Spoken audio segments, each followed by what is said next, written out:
भैया नमस्कार। आज उपस्थित हैं भारत के जाने माने शिक्षाविद, राष्ट्रपति पुरस्कार से सम्मानित पूज्य डॉक्टर सच्चिदा कुमार प्रेमी जी के साथ। स्वागत है आपका हमारे सच्चिदानंद दिव्य रश्मि चैनल में। डॉक्टर सच्चिदानंद प्रेमी किसी परिचय के मोहताज नहीं हैं। ये वर्षों से शिक्षाविद रहे हैं, शिक्षा की सेवा किए हैं। एनसीईआरटी में भी इस बार सिलेबस निर्माण में इनका काफ़ी बड़ा योगदान रहा है। शिक्षा के स्तर पे इनसे चर्चा करते हैं। सर, पहले तो स्वागत है आपका हमारे दिव्य रश्मि चैनल में।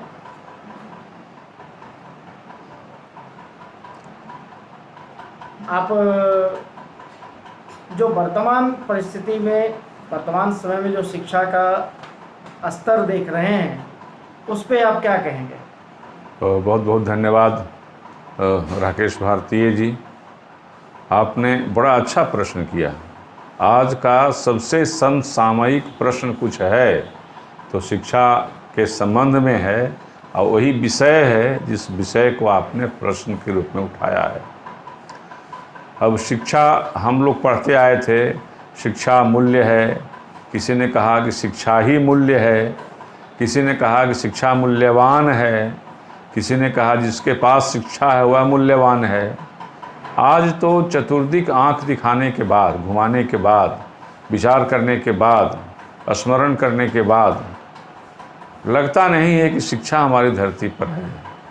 शिक्षा किसको कहते हैं यह परिभाषा ही बदल गई है।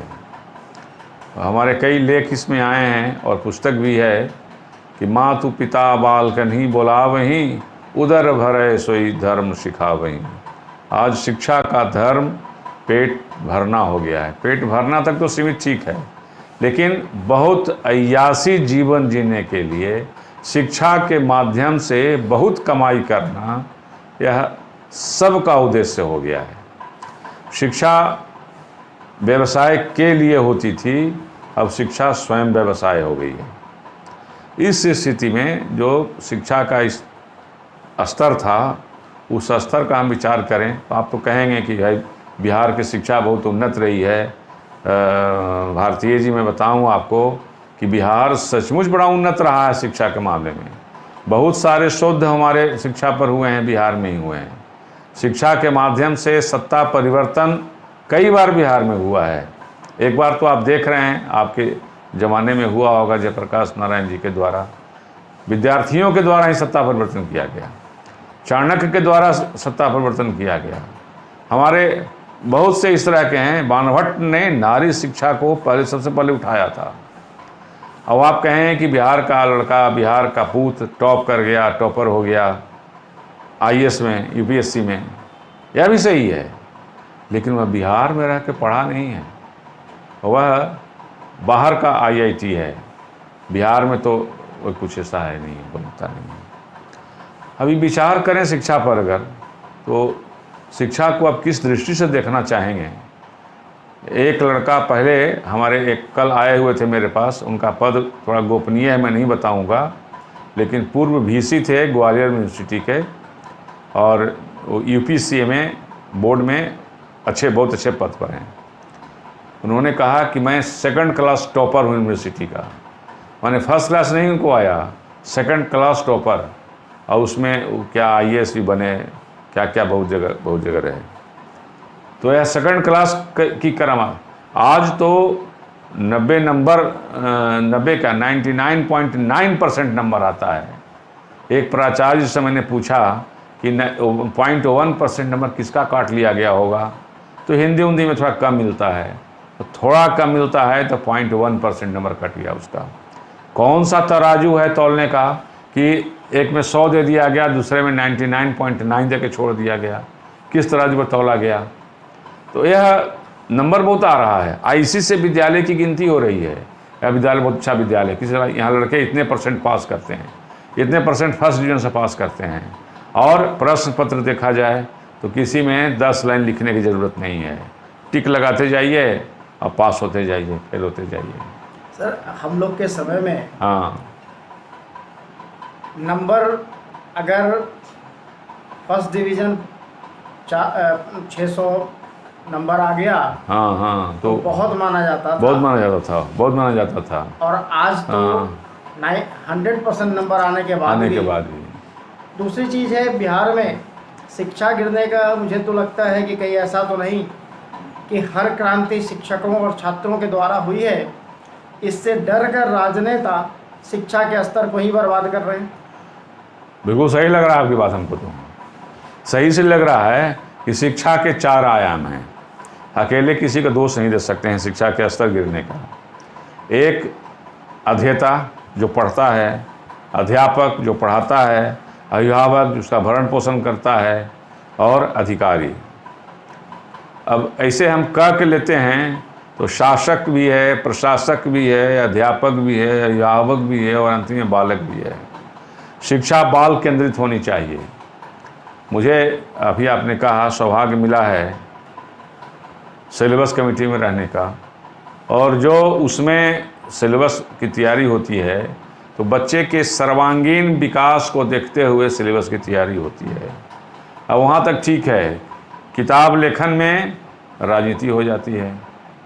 किसी की उसकी रचना होनी चाहिए, उसके स्तर की रचना है कि नहीं यह पता नहीं, रचना उनकी होनी चाहिए, उनकी होनी चाहिए, उनकी होनी चाहिए।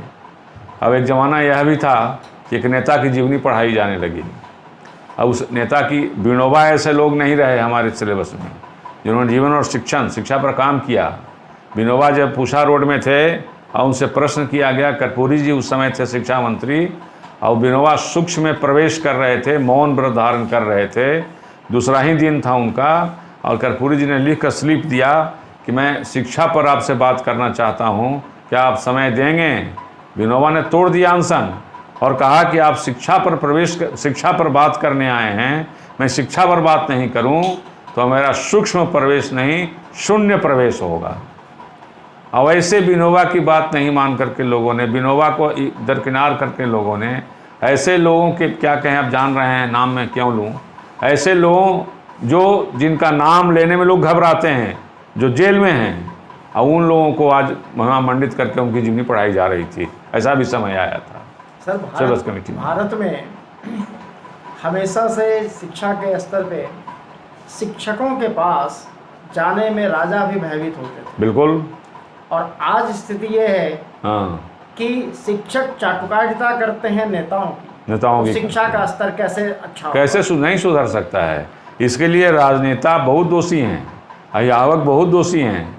मैंने इंटरव्यू लिया है, इस समय थे उस समय सर्विस में, तो उसमें हमने इंटरव्यू लिया तो 1000 अभिभावक पर मैंने शोध किया।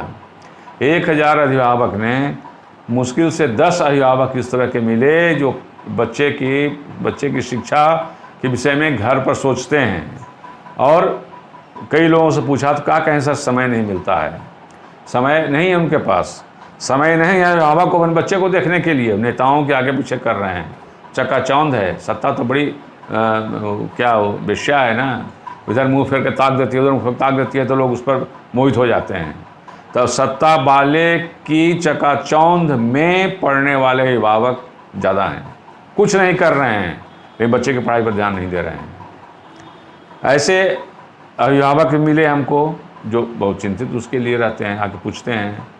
साइकिल बांटता था, साइकिल योजना और पोशाक योजना चली, उसमें एक अभिभावक हमसे नहीं कहने आए, मैं चिट्ठी लिखकर बुलाता था उनसे, एक अभिभावक नहीं कहने हमसे आए कि आप बच्चे की पढ़ाई के बारे में क्या कर रहे हैं।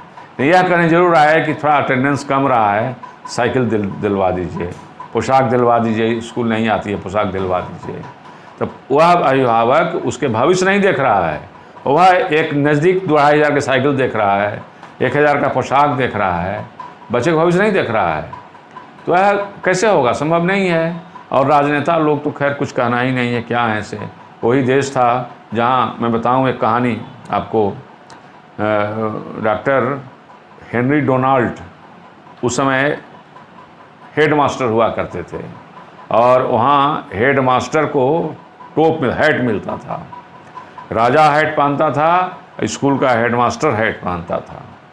और वह राजा एक दिन अपने जांच करने के लिए स्कूल में आया।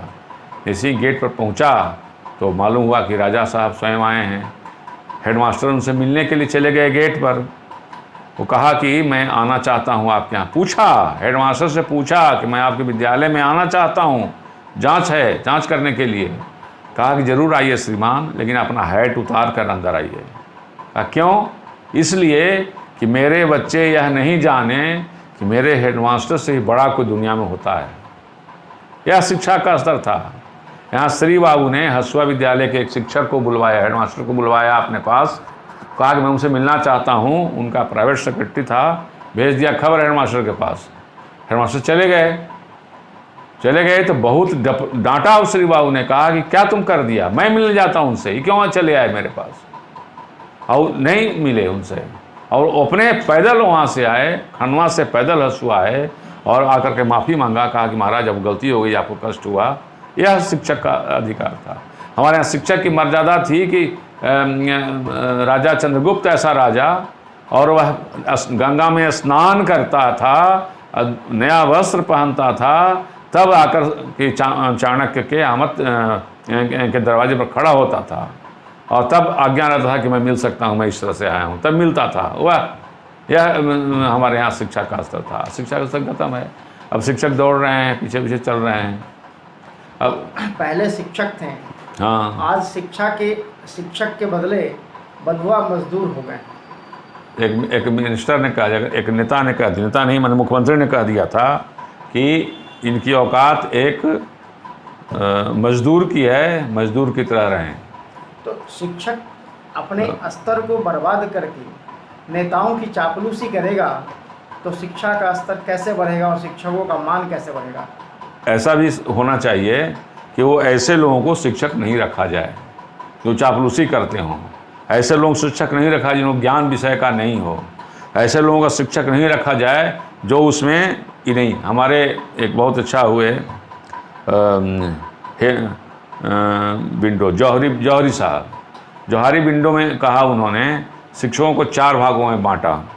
एक ऐसे शिक्षक हैं जो जानते भी हैं, पढ़ाते भी हैं। दूसरे ऐसे शिक्षक हैं कि जानते नहीं हैं लेकिन पढ़ाना चाहते हैं। तीसरे शिक्षक ऐसे हैं जो जानते हैं, पढ़ाते नहीं हैं। और चौथे शिक्षक ऐसे हैं जो न जानते हैं न पढ़ाते हैं। यह जो बहाली की प्रक्रिया हुई, इस बहाली की प्रक्रिया में बेरोजगारी का ज़माना था। ऐसे लोगों को रात भर शिक्षक बना दिया गया जो शिक्षक बनने की योग्यता नहीं रखते थे, तो शिक्षक बन गए वो। ऐसे शिक्षक सब बदनाम हुआ। दूसरी बात कि शिक्षक आज राजनीति से कि तो प्रताड़ित हो रहे हैं। अब उनको 8,000 में 10,000 में अभी वैकेंसी निकल रही है इसकी फिजिकल एजुकेशन टीचर की। अब उसमें कहा गया फिक्स 8,000 आपको हम देंगे। प्रधानाध्यापक की वैकेंसी निकली है, उसमें फिक्स कर दिया आपको हम इतना 35,000 देंगे। तो इस तरह से फिक्स शिक्षक को फिक्स कर दिया जाए, वेतन फिक्स कर दिया जाए और शिक्षक पर नियंत्रण सरकार का होगा तो शिक्षा में सुधार कभी नहीं होगा, कभी नहीं होगा। इसलिए नई शिक्षा समिति में मैंने जो सुझाव दिया था, मुझसे सुझाव मांगा गया था, मैं समिति का सदस्य भी था, तो सुझाव मांगा गया तो मैंने कहा कि 27 पॉइंट दिया, उसमें 2 पॉइंट उन्होंने नहीं माना, 25 मान लिया। एक पॉइंट यह भी था कि शिक्षालय न्यायालय की तरह स्वतंत्र हों, शिक्षकों का वेतन न्यायालय की तरह, न्यायाधीशों की तरह मिले सरकार के द्वारा, लेकिन नियंत्रण उस पर नहीं हो। सरकार का नियंत्रण शिक्षालय पर नहीं हो, शिक्षकों पर नहीं हो। शिक्षक स्वतंत्र रहें, अपना सिलेबस क्षेत्र के अनुसार बनाएं और राष्ट्रीय हित को ध्यान में देखकर, राष्ट्र हित को क्या ये नहीं कर सकते, इग्नोर नहीं कर सकते हैं, तो राष्ट्र हित को ध्यान में रखकर अपना व्यक्तिगत सिलेबस बनाएं, क्षेत्रगत सिलेबस बनाएं और बच्चों को पढ़ाएं। तो यह तो नहीं हो रहा है, ये नहीं माना गया। अब देखिए स्कूल की बात करते हैं, शिक्षक अच्छे हैं कि नहीं है छोड़ दीजिए, 6,000 में बहाल कीजिए, अच्छे से कहाँ से आएंगे? क्यों कोई जाएगा 6,000 में? वो तो सिपाही की नौकरी के लिए देखता रहता है, पर्चा भरता रहता है, और सिपाही की नौकरी लगती है तो छोड़ के चला जाएगा आपके यहाँ, नहीं रहेगा आपके यहाँ। क्यों रहेगा आपके यहाँ? उसका भी बेटा है, उसको भी बाजार करना है। उसी बाज़ार में जो महंगाई के मार है, जहाँ 1 लाख पाने वाले बाजार कर रहे हैं, उसी बाज़ार में शिक्षक भी जाता है बाजार करने, सामान खरीदता है। उसकी बेटी की शादी भी उसी तरह से होती है। वो नहीं समझता है कोई आदमी की शिक्षक है, इसको थोड़ा तिलक उलक नहीं ले इससे, इसको परेशान नहीं करें। अब नई चकाचौंध में आज तो वाव आ गया है, क्या प्री वेडिंग एगो कार्यक्रम होता है। एक मैं पूछ रहा था एक व्यक्ति से, इसमें सर एक चीज़ हाँ। है, किसी ज़माने में शिक्षकों का वेतन बिल्कुल नहीं हुआ करता। बिल्कुल। उस समय की शिक्षा हाँ। और आज की शिक्षा में कितने का अंतर है? तो शिक्षक का वेतन जितना मिलता था उसके अनुपात में दूसरे लोगों का वेतन बहुत ज़्यादा नहीं था। दूसरी बात है कि शिक्षक मर्यादा में रहते थे। इतनी मर्यादा, इतनी प्रतिष्ठा शिक्षकों को होती थी कि शिक्षक जो कह दिए तो ब्रह्मवाक् हो गया। समाज में झगड़ा हो, समाज में कुछ भी हो, शिक्षक किसी गांव में किसी के यहाँ पहुँच गए तो गांव के लोग समझ आ रहे फलना बाबू शिक्षक आए थे अपने गाँव में। इतनी मर्यादा शिक्षकों की थी। तो इसके गिरने के पीछे इसके वही ऐसे लोग शिक्षक हो गए हैं जिनकी योग्यता नहीं शिक्षक होने की है। तो यहाँ एक साजिश नहीं हुई है? साजिश के तहत शिक्षा व्यवस्था को बिल्कुल बिल्कुल बिल्कुल बिल्कुल साजिश हुई है। बिना शिक्षा होगा, हाँ। यदि लोग शिक्षित होंगे हाँ। तो प्रश्न पूछेंगे, हाँ। और बच्चे शिक्षित नहीं होंगे तो प्रश्न नहीं पूछेंगे, और प्रश्न नहीं पूछेंगे तो नेताओं को कोई समस्या नहीं होगी। यह तो अब हम तो राजनीतिक प्रश्न है, राजनीतिक प्रश्न पर नहीं जाना चाहेंगे, आचार्य गुरु के हम व्यक्ति हैं, लेकिन यह है कि सरकार को चिंता इसकी नहीं है कि हमारी शिक्षा सुधरे। सरकार नहीं चाहती है कि शिक्षा में सुधार हो। स्कूल बना दिया गया, भवन बना, निर्जीव भवन खड़े हो गए, यह तो बहुत अच्छी बात है। चकाचकी तो आई, फर्नीचर बन गए, लेकिन फर्नीचर बनने में जितना पैसा खर्चा हुआ है क्या उस पर उतना विकास हुआ विद्यालय का? शिक्षकों के बारे में कुछ चिंता है? शिक्षकों का एक बना था सेवाकालीन प्रशिक्षण, और उसमें तालीम में सारा जो उसका जो हमने किया था, प्रारूप तैयार किया था, एकदम मेरे कंप्यूटर से मैंने तैयार किया और उसको दे दिया सरकार के यहाँ। उसी पर तालीम की नींव रखी गई, तालीम बना, वही तालीम भी है। फिर हुआ कि नहीं शिक्षक हेडमास्टर नहीं मदद करते हैं हेडमास्टर को, अब उसमें हेडमास्टर के लिए जागृति बनी और उसमें भी हम लोगों ने बड़ा अच्छा बनाया, बहुत अच्छा बना। अब यह प्रश्न देखिए यहाँ उठता है कि सरकार कभी सोचती ही नहीं है कि इसका प्रशिक्षण कितना हुआ, किस तरह का प्रशिक्षण इसका हुआ, इसकी चिंता सरकार को है नहीं। तो पहले जो गुरुकुल पद्धति थी, हाँ, गुरुकुल में एक सीमा नहीं होती थी, हाँ, कि एक बच्चा कितने सालों में प्रशिक्षित होगा। हाँ। लेकिन आज अगर गधा है, हाँ, तो वो भी उतना ही समय लगाएगा जितना घोड़ा लगाएगा। हाँ, बिल्कुल सही है। तो ये इस तरह से बच्चों का स्तर खराब होगा या बढ़ेगा? नापने का पैमाना मेरे पास नहीं ना है। देखिए, एक स्कूल के लिए, एक नाव के लिए एक बढ़िया नावी की आवश्यकता होती है। वह तय करता है किस दिशा में कितनी दूर हम जाएंगे तो हमको आगे किनारा मिलेगा।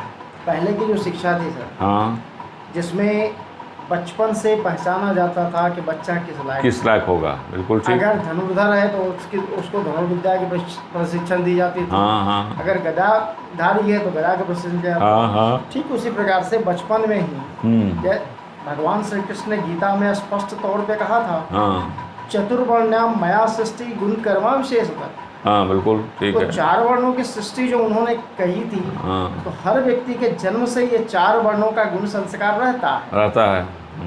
तो विद्यालय को तो चाहिए कि उन 4 वर्णों के अनुसार बच्चों में विकसित करे, हाँ, और उसे डेवलप करे। नहीं तो करेगा कौन ही? आज हमारे यहाँ बिहार में हेडमास्टर नाम की कोई चीज़ किसी विद्यालय में नहीं है, सब प्रभारी हैं। अब प्रभारी के कोई प्रशिक्षण होता नहीं है, तो एक नेता चाहिए ना जो तैयार करे, सिलेबस तैयार करे। मैं एक विद्यालय में गया, पूछा उनसे मैंने कि आपके यहाँ कोई सिलेबस है? तो ना उनके यहाँ घंटी है, ना उनके यहाँ सिलेबस है। उनका अपना कोई सिलेबस नहीं, ना कोई घंटी है बटी हुई, ना रूटीन इस तरह कुछ है कि ऐसा उसका अनुसरण करें, प्रसरण करें। तो शिक्षा का संचरण तभी होगा जब सभी लोग उस पर ध्यान देंगे और नेता उसका बहुत परिपक्व होगा और वह 4 भागों में बांटेगा। 4 भाग क्या, 2 भागों में बांटेगा। 2 भाग भी नहीं बांट पाता है। और सिर्फ प्राप्तांक के लिए, सिर्फ पास करने की होड़ है, सिर्फ प्राप्तांक प्राप्त करने की होड़ है। इसी से विद्यालय की गरिमा है, इसी से शिक्षक की गरिमा है, इसी से विद्यार्थी की गरिमा है। मैं बताऊं दुर्भाग्य की बात, एक विद्यालय, नाम नहीं लूँगा, एक विद्यालय से टॉप करता है, बिहार विद्यालय परीक्षा समिति का टॉपर दिल्ली में श्री राम कॉलेज श्री राम कॉलेज में एडमिशन टेस्ट में जाता है तो वह सब्जेक्टली फेल करता है। यह बिहार की गरिमा बनी। तो कहाँ क्या पढ़ाई हो रही है? जो हेडमास्टर स्वयं नहीं समझ सकता है कि वो क्या करना नहीं करना है, उसको बकरी गिनने में, गधा गिनने में लगा। तो खैर नई शिक्षा नीति में इससे वंचित कर दिया गया है, सिर्फ इलेक्शन तक ही उनको भार दिया गया है। लेकिन विद्यालय छोड़ करके काम रैली करवाइएगा आप, कहिएगा कि मानव रैली है तो ये फलना रैली है, फलना रैली है, शिक्षकों को लगा दीजिएगा उसमें। शिक्षा की गरिमा को आप नहीं समझ रहे हैं।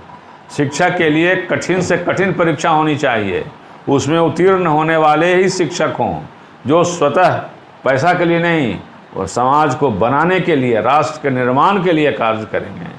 और राष्ट्र के निर्माण के कार्य करने के लिए ही इस राष्ट्र निर्माता, मामूली है गरिमा है शिक्षक की। साहब शिक्षक राष्ट्र का निर्माण कर रहा है, आज हम इसको बना रहे हैं, पढ़ा रहे हैं, कल वही तो राष्ट्र का हमारा सर्वसर्वा होगा। इसलिए कल, हाँ, आज के युवा कल के भारत के भविष्य नहीं मानता हूँ, आज के युवा आज के भारत के भविष्य हो रहे हैं। शिक्षक ही एकमात्र सर जिसके गोद में विनाश और विकास दोनों खेलता है।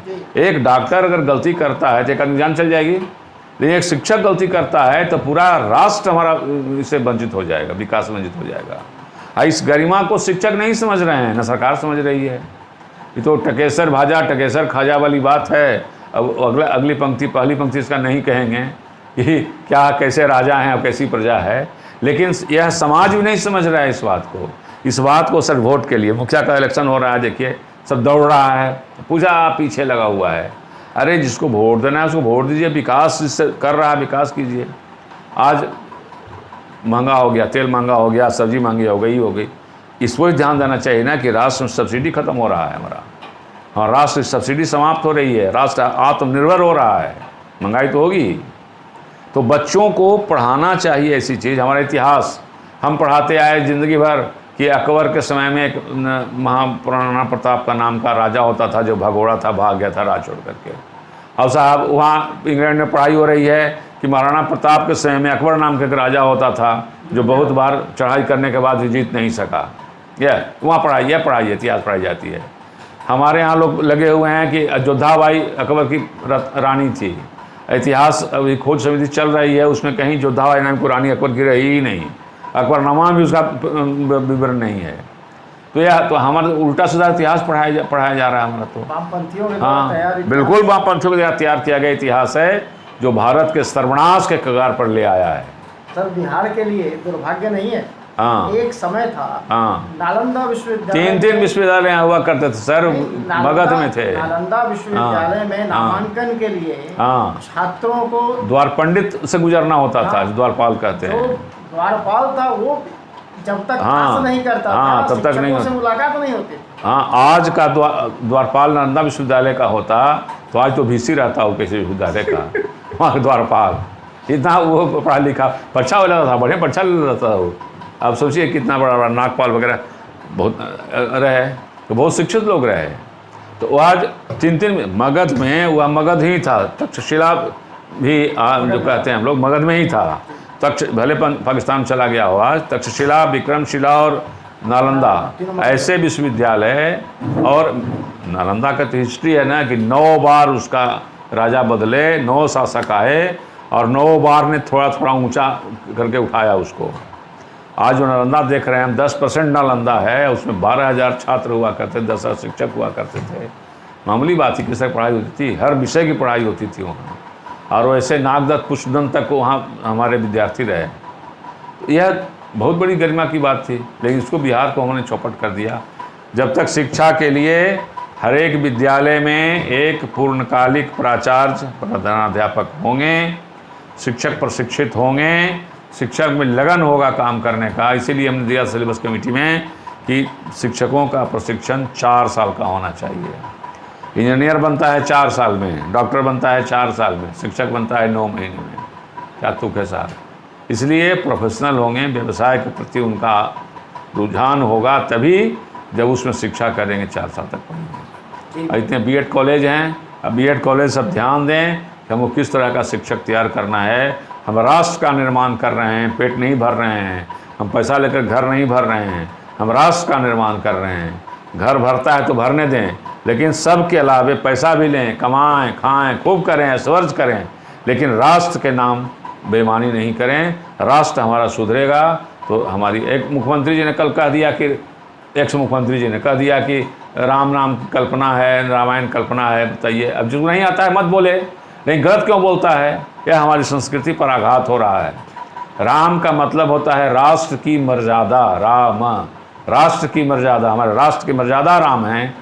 और जाने झूठ न साँच, न झूठ सच बोलता नहीं है, बकवास कर देता है ऐसे ही। एक्चुअली मीडिया उनको तवज्जो नहीं दे रहा था, हाँ, जिसके कारण से कुछ उन्होंने कहना छोड़ा कि हाँ, मीडिया में हम बने रहें। बस वैसे बस, नेताओं को तो हाँ, हम लोग तवज्जो नहीं देते हैं, नहीं देना चाहिए, क्योंकि जिसे ना अपना इतिहास मालूम है। भारत में सर दुर्भाग्य है, हाँ, 543 सांसदों में हाँ, शायद ही कोई होगा जिसको भारत का इतिहास, भूगोल के बारे में पूर्ण जानकारी होगी। हाँ, कम ही लोग ऐसे, जो भारत के बारे में नहीं जानता, हाँ, वो सांसद बना हुआ है। ये दुर्भाग्य, हाँ, नहीं तो क्या।